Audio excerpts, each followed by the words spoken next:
मेरे प्रिय आत्मा, एक चर्च में एक फकीर को बोलने के लिए बुलाया हुआ था। उस चर्च के लोगों ने कहा था कि सत्य के खोज के संबंध में कुछ कहो। वो फकीर बोलने खड़ा हुआ। उसने बोलने के पहले कहा कि मैं एक प्रश्न इस चर्च में इकट्ठे लोगों से पूछना चाहता हूं, उसके बाद ही मैं बोलना शुरू करूंगा।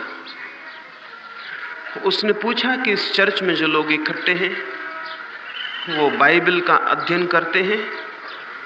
सारे लोगों ने हाथ हिलाए, वो अध्ययन करते थे। उस फकीर ने कहा कि दूसरी बात मुझे ये पूछनी है कि बाइबल में ल्यूक की पुस्तक है, ल्यूक की पुस्तक का 69वां अध्याय आप लोगों ने पढ़ा है? जिन लोगों ने पढ़ा हो वो हाथ ऊपर उठा दें। उस चर्च में बड़ी भीड़ थी, सिर्फ एक आदमी को छोड़ के सारे लोगों ने हाथ ऊपर उठा दिए। वो फकीर बहुत हंसने लगा। उसने कहा कि अब मैं सत्य के संबंध में कुछ कहूंगा, लेकिन उसके पहले मैं कह दूं, बाइबल में ल्यूक का 69वां अध्याय जैसा कोई अध्याय है ही नहीं। और उन सारे लोगों ने हाथ उठाए थे कि हम पढ़ते हैं, और 69वां अध्याय बाइबल में ल्यूक का कोई है ही नहीं, वैसी कोई पुस्तक ही नहीं। तो उस फकीर ने कहा कि अब सत्य की खोज के संबंध में जरूर मुझे कुछ कहना होगा, क्योंकि यहां जितने लोग इकट्ठे हैं उनमें सत्य से किसी का भी कोई संबंध नहीं है। लेकिन उसने कहा कि मुझे हैरानी होती है कि इस मंदिर में एक आदमी सत्य बोलने वाला कैसे आ गया है। एक आदमी ने हाथ नहीं उठाया था। तो उस फकीर ने उस आदमी के पास जाकर पूछा कि मैं तुम्हें धन्यवाद देता हूं, मंदिरों में सत्य बोलने वाले लोग इकट्ठे होते नहीं दिखाई देते, तुम कैसे भूले भटके यहां आ गए? तुमने हाथ नहीं उठाया, फिर भी धन्य भाग है कि मंदिर में एक आदमी तो कम से कम सत्य का प्रेमी आया है। उस आदमी ने कहा कि जरा जोर से बोलिए, मुझे कम सुनाई पड़ता है, मैं समझ नहीं पाया कि बात क्या थी। क्या आपने ये पूछा 69वां अध्याय ल्यूक का? मैं रोज ही उसका पाठ करता हूं, लेकिन मैं ठीक से समझ नहीं सका, इसलिए मैं हाथ नहीं उठाया, मैं थोड़ा कम सुनता हूं। मनुष्य का सारा व्यक्तित्व असत्य है और सत्य की हम खोज करना चाहते हैं। मनुष्य का सारा व्यक्तित्व झूठ पर खड़ा है और हम सत्य की खोज करना चाहते हैं। मनुष्य का सारा दिखावा असत्य पर खड़ा हुआ है। निश्चित ही असत्य व्यक्तित्व को साथ लेकर सत्य की खोज नहीं की जा सकती है। सत्य की खोज के लिए व्यक्तित्व से असत्य का मिट जाना जरूरी है। इसलिए पहला सूत्र आपसे ये मैं कहना चाहता हूं कि क्या हम झूठे आदमी हैं? क्या हमारा व्यक्तित्व असत्य है? क्या हमने एक सूडो पर्सनैलिटी, एक मिथ्या आवरण और वस्त्रों का व्यक्तित्व बना रखा है? जिस आदमी को धर्म से कोई संबंध नहीं, वो मंदिर में पूजा करता हुआ दिखाई पड़ता है। जिस आदमी के भीतर अंधकार भरा हो, उसने सफेद वस्त्र पहनने के लिए ढूंढ लिए। और जिस आदमी के भीतर क्रोध हो, उसके चेहरे पर क्षमा दिखाई पड़ती है। और जिस आदमी के भीतर हिंसा के अतिरिक्त कुछ भी नहीं है, वो प्रेम के गीत गाता है। हमने अपने सारा व्यक्तित्व ही झूठ कर लिया है। रास्ते पर एक आदमी मिलता है और हम नमस्कार करते हैं और कहते हैं, बड़े भाग्य, सुबह ही आपके दर्शन हो गए। और मन में हम कहे चले जाते हैं कि ये दुष्ट सुबह से कैसे दिखाई पड़ गए। हम जिनके प्रति प्रेम प्रदर्शित करते हैं, हमारे प्राणों में उनके लिए कोई प्रार्थना नहीं उठती, कोई प्रेम नहीं उठता। हम जो बोलते हैं उससे हमारी आत्मा का कोई भी संबंध नहीं। हम जो दिखाई पड़ते हैं उसका हमारे वास्तविक होने से कोई भी नाता नहीं। मैंने सुना है लंदन में एक अद्भुत फोटोग्राफर था। उसने अपने स्टूडियो के सामने एक तख्ती लगा रखी थी। उस तख्ती पर उसने कितने कितने दामों के चित्र निकाले जाते हैं वो लिख छोड़ा था। वो 3 तरह के फोटो निकालता था। एक गांव का ग्रामीण भी फोटो उतरवाने गया था। उसने तख्ती पर देखा कि उसने लिख रखा है कि पहले किस्म के फोटो जो उतरवाना चाहते हैं उसके 5 रुपए दाम होंगे, और पहले किस्म के फोटो का मतलब है आप जैसे हो वैसा ही चित्र। जो दूसरे प्रकार के चित्र उतरवाना चाहते हैं उसके दाम 10 रुपए होंगे। और दूसरे प्रकार के चित्र का अर्थ है जैसे आप लोगों को दिखाई पड़ना चाहते हो वैसा चित्र। और तीसरे प्रकार के चित्र के दाम 15 रुपए होंगे। और तीसरे चित्र का मतलब है आप जैसा चाहते थे कि परमात्मा आपको बनाए वैसा चित्र। वो ग्रामीण बहुत हैरान हो गया। उसने तो सोचा था चित्र एक ही प्रकार का होता होगा। उसने उस स्टूडियो को मालिक को पूछा, क्या 3 प्रकार के चित्र हो सकते हैं एक आदमी के? वो फोटोग्राफर हंसने लगा। उसने कहा, हमारे पास ज्यादा सुविधाएं नहीं है, एक एक आदमी के 1000-1000 चित्र हो सकते और एक एक आदमी के 1000-1000 तस्वीरें हैं। पत्नी के सामने उसकी तस्वीर दूसरी होती है, बेटों के बच्चों के सामने उसकी तस्वीर दूसरी होती है, मालिक के सामने उसकी तस्वीर दूसरी होती है, नौकरों के सामने उसकी तस्वीर दूसरी होती है। आदमी 24 घंटे तस्वीरें बदलता रहता है। वो गिरगिट की तरह बदलता रहता है पूरे समय। आदमी की 1000 तस्वीरें हो सकती हैं। हमारे पास साधन कम है, इसलिए हम 3 ही प्रकार की तस्वीरें उतारते हैं। तुम्हें किस प्रकार की तस्वीर उतरवानी? उस ग्रामीण ने कहा, मैं तो हैरान हूं, लोग तो पहली तरह की तस्वीर उतरवाते होंगे, जैसा आदमी दिखाई पड़ता है वैसी ही तस्वीर उतरवानी चाहिए।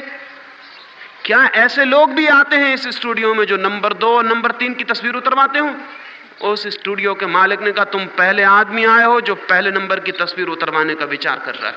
अब तक ऐसा कोई आदमी नहीं आया। जो भी आता है अव्वल तो तीसरे नंबर की तस्वीर उतरवाना चाहता है। अगर पैसे कम होते हैं तो नंबर 2 की उतरवाता है।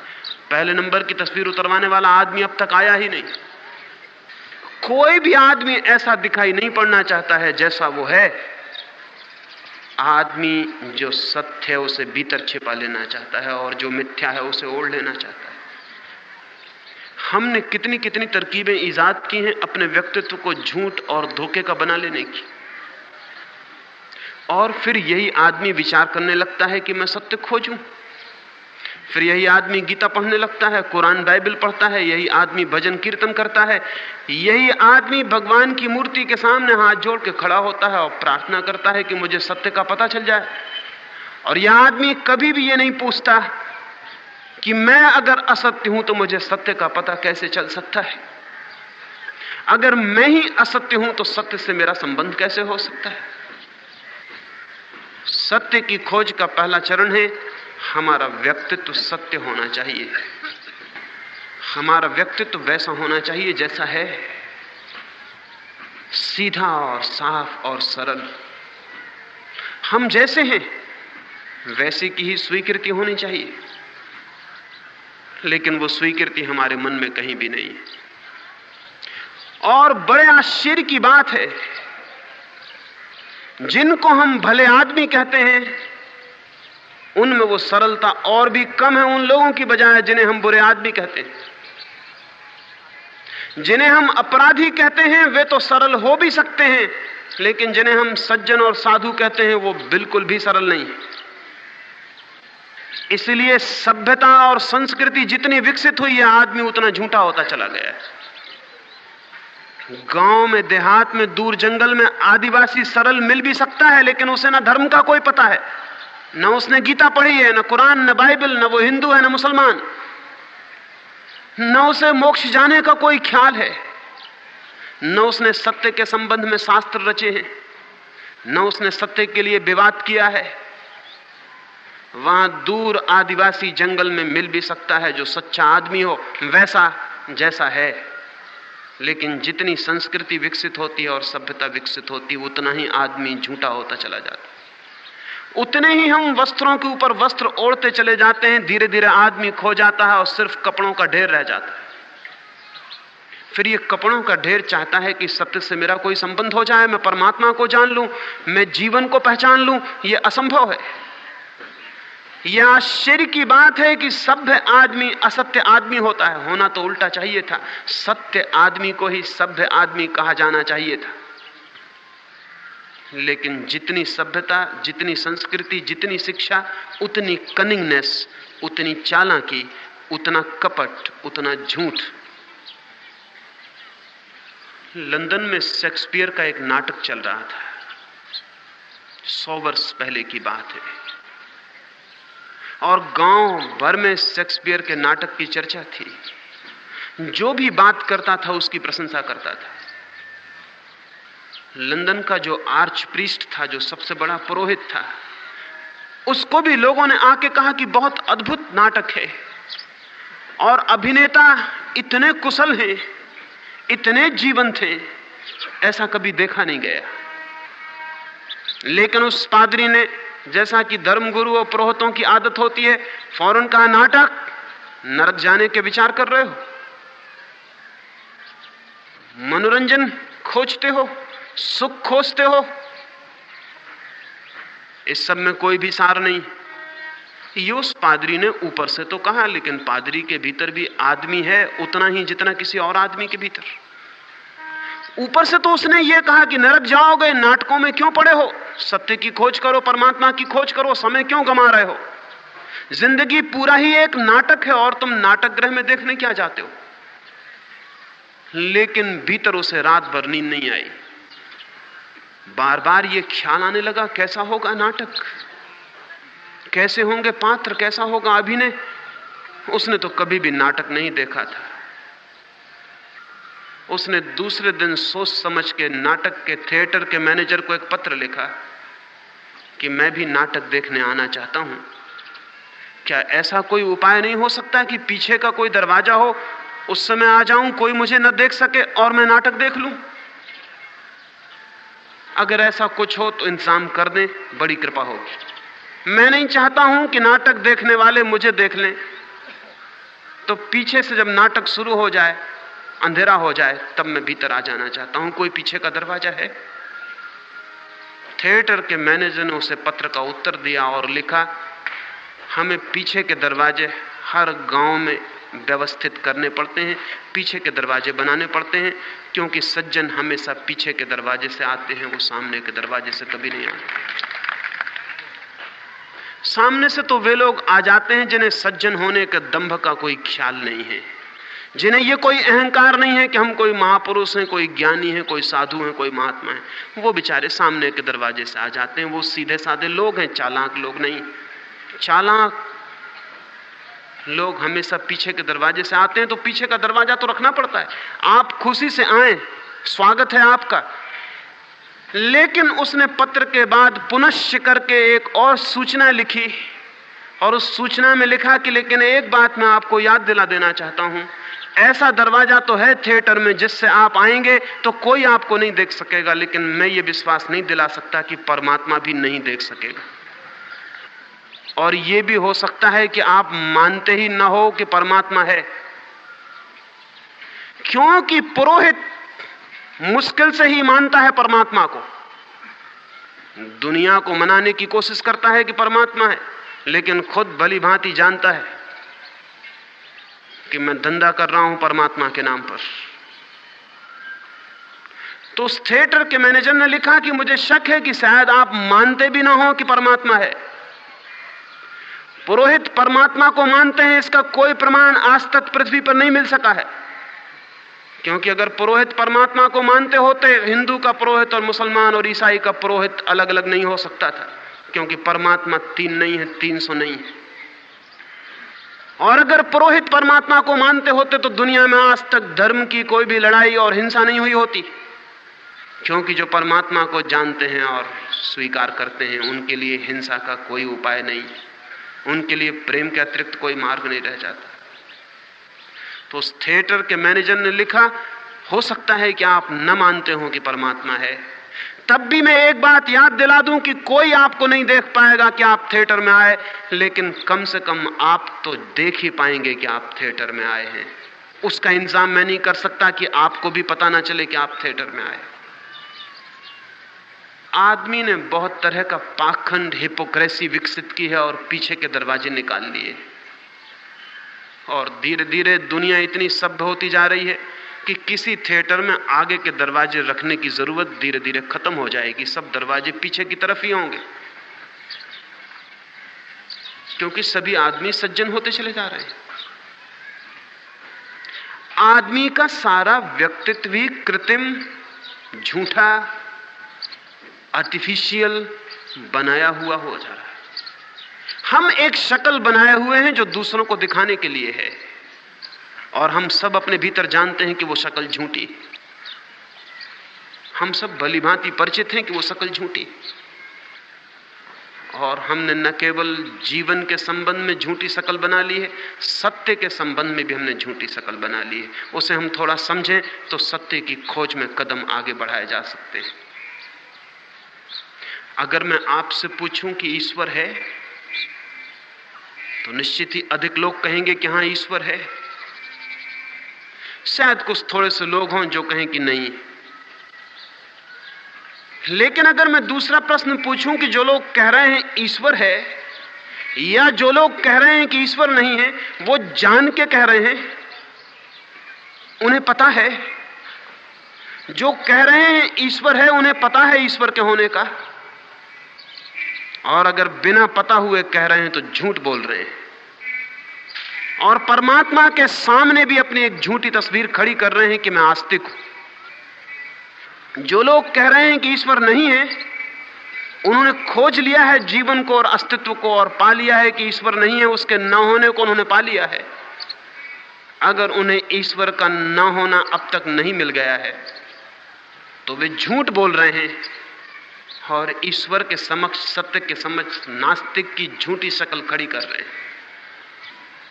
और हम सारे लोग इसी तरह के लोग हैं। हमने जीवन के परम सत्यों के संबंध में भी झूठी शक्लें बना ली हैं, आस्तिक की, नास्तिक की।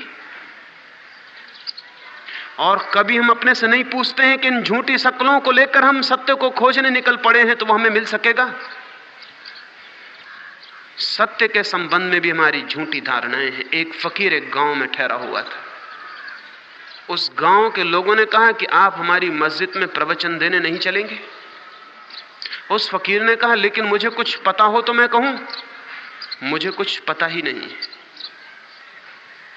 लेकिन उस गांव के लोगों ने सुना था कि जो लोग परम ज्ञान को उपलब्ध हो जाते हैं, वो ऐसा ही कहने लगते हैं कि हमें कुछ पता नहीं। तो जरूर इस साधु को कुछ पता होगा। उससे बहुत प्रार्थना की और उसे मस्जिद जबरदस्ती ले गए। उसे जाके मंच पे खड़ा कर दिया। तो उस फकीर ने उस मस्जिद के लोगों को पूछा कि इसके पहले कि मैं कुछ बोलूं, तुमसे मैं एक बात पूछना चाहता हूं। तुम किस संबंध में मुझसे चाहते हो कि मैं कहूं? उन लोगों ने कहा, निश्चित ही हम ईश्वर के संबंध में सुनना चाहते। तो उस फकीर ने पूछा, तुम्हें पता है ईश्वर है? तुम मानते हो ईश्वर है? तुम जानते हो ईश्वर है? उस मस्जिद के सारे लोगों ने कहा कि हाँ, हम जानते हैं एक स्वर से कि ईश्वर है, परमात्मा है, वही है। उस फकीर ने कहा, फिर क्षमा करो, जब तुम्हें पता ही है कि वो है तो अब और मैं क्या बोलूं? अगर तुम्हें पता न होता तो शायद मेरे बोलने का कोई अर्थ भी था। जब पता ही है तो बात खत्म हो गई। ईश्वर के पता होने से और आगे तो ज्ञान की कोई यात्रा ही नहीं। वो तो चरम अंतिम ज्ञान है, उसके बाद तो ज्ञान की कोई यात्रा नहीं। वहां तो आ जाती है सीमा। जो भी जानने योग्य है वो जान लिया गया, जो भी पाने योग्य था वो पा लिया गया। ईश्वर अर्थात अंत, द अल्टीमेट। तो अब मेरे और कहने की क्या जरूरत रही? क्षमा करो, व्यर्थ मैं भी श्रम करूं, तुम भी घंटों यहां बैठे रहो, मैं जाता हूं। उस गांव के मस्जिद के लोग फंस गए। उन्होंने सोचा ये तो बड़ी गड़बड़ हो गई। हमें क्या पता था कि यह आदमी ये कहने से कि ईश्वर है और चला ही जाएगा। उन्होंने कहा, अगले शुक्रवार को फिर प्रार्थना करनी चाहिए, और अब की बार हम तय कर लें कि हम कहेंगे कि नहीं, ईश्वर है ही नहीं, हमें मालूम ही नहीं कि ईश्वर है, हमें पता ही नहीं। दूसरा उत्तर, दूसरे शुक्रवार को उस फकीर को फिर वे पकड़ कर ले आए। उसने फिर पूछा कि मित्रों, क्या इरादे हैं? ईश्वर के संबंध में जानना है? फिर वही सवाल, ईश्वर है? मानते हो? जानते हो? उन सारे लोगों ने कहा, कैसा ईश्वर? कहां का ईश्वर? हमें कुछ भी पता नहीं। ईश्वर है भी नहीं भी, हमें कुछ मालूम नहीं, ना हम कुछ मानते ना हम जानते। उस फकीर ने कहा, बात खत्म। जब तुम्हें ईश्वर के बाबत न मानते हो ना जानते हो, तो फिजूल मेहनत करने की क्या जरूरत है? जो बात है ही नहीं, उसके संबंध में बात करने से फायदा क्या है? बेबात की बात हो जाएगी, हवा में चर्चा हो जाएगी। मैं जाता हूं। ईश्वर तुम्हारा सवाल ही नहीं है। ईश्वर तुम्हारा प्रॉब्लम नहीं है। वो फकीर तो उतर के चला गया। जिनकी समस्या ही नहीं है ईश्वर की, उनसे ईश्वर की क्या बात करनी। गांव के लोग तो बहुत हैरान हुए कि तो बड़ी मुश्किल हो गई, यह आदमी तो बड़ा धोखेबाज निकल गया। पहली बार हमने हां कहा था तो उसने गड़बड़ कर दी थी, अब की बार ना कहा तो गड़बड़ कर दी। अब क्या हो सकता है आगे? गांव के लोगों ने सोच के तय किया कि तीसरा भी एक उत्तर हो सकता है, तीसरे शुक्रवार इसको फिर पकड़ना चाहिए। वे तीसरे शुक्रवार उस फकीर को फिर ले आए और उसने पूछा कि मित्रों क्या इरादे हैं, अब क्या उत्तर है? तो उस गांव के लोग होशियार थे, जैसा कि सभी गांव के लोग होशियार हैं, और उन होशियार लोगों ने तीसरा उत्तर खोज लिया। होशियार लोग उत्तर खोजते रहे हैं बिना जानते हुए, इसलिए होशियारों के सब उत्तर दो कौड़ी के हैं। होशियारों के उत्तर का कोई भी मूल्य नहीं है, क्योंकि वे जानते नहीं है, सोच के उत्तर तैयार कर लेते हैं। गांव के लोगों ने तीसरा उत्तर तैयार कर लिया। जैसे कि ईश्वर के संबंध में उत्तर तैयार करना गांव के लोगों का अधिकार हो, उस फकीर ने कहा क्या इरादा है आज? ईश्वर है कि नहीं, मानते हो कि नहीं? आधी मस्जिद के लोगों ने हाथ उठाए और कहा कि आधे लोग जानते हैं कि ईश्वर है और आधे लोगों ने कहा हम नहीं जानते कि ईश्वर है। अब क्या इरादा है? अब यही उत्तर हो सकता था तीसरा। पुराने दो उत्तर की कंप्रोमाइज, उन दोनों का समझौता कर लिया था। वो फकीर हंसने लगा। उसने कहा तब तो मेरा आना बिल्कुल ही फिजूल हुआ। जिनको मालूम है वो उनको बता दें, जिनको मालूम नहीं मैं जाता हूं। मेरी क्या जरूरत, मेरा क्या प्रयोजन? और वो फकीर चला गया। उस फकीर से मैंने पूछा है कि चौथी बार वे लोग नहीं आए? वो फकीर कहने लगा अगर चौथी बार वो आ जाते तो फिर मुझे बोलना ही पड़ता। तो मैंने उससे पूछा कि चौथी बार क्यों बोलना पड़ता? उसने कहा चौथी बार अब एक ही उत्तर शेष रहा था उस मस्जिद के लोगों को कि मैं पूछता और वे चुप रह जाते और कोई भी उत्तर न देते। एक ही उत्तर और बाकी रह गया था कि मैं पूछता और वे चुप रह जाते, कोई भी उत्तर न देते, तब मुझे जरूर बोलना पड़ता। क्योंकि मौन के अतिरिक्त सत्य के संबंध में सच्चा व्यक्तित्व कुछ भी नहीं हो सकता। सत्य के संबंध में कोई भी पक्ष लेना असत्य के पक्ष में खड़ा होना है। सत्य के संबंध में खोजी की पहली अनुभूति मौन की होगी। वो कहेगा मुझे कुछ भी पता नहीं तो मैं क्या बोलूं, हां कहूं कि ना? वो हां कहने में भी भयभीत होगा, हां गलत हो सकता है। वो ना कहने में भी भयभीत होगा, ना गलत हो सकता है, मुझे पता नहीं है। तो सत्य के खोजी का पहला चरण होगा मौन। वो जीवन के परम प्रश्नों पर चुप हो जाएगा, वो किसी पक्ष में खड़ा नहीं होगा। मौन है निष्पक्ष, हां और ना सब पक्षों में बांट देते हैं। आस्तिक और नास्तिक इसलिए दोनों ही धार्मिक नहीं हैं, दोनों की खोज सत्य की खोज नहीं है।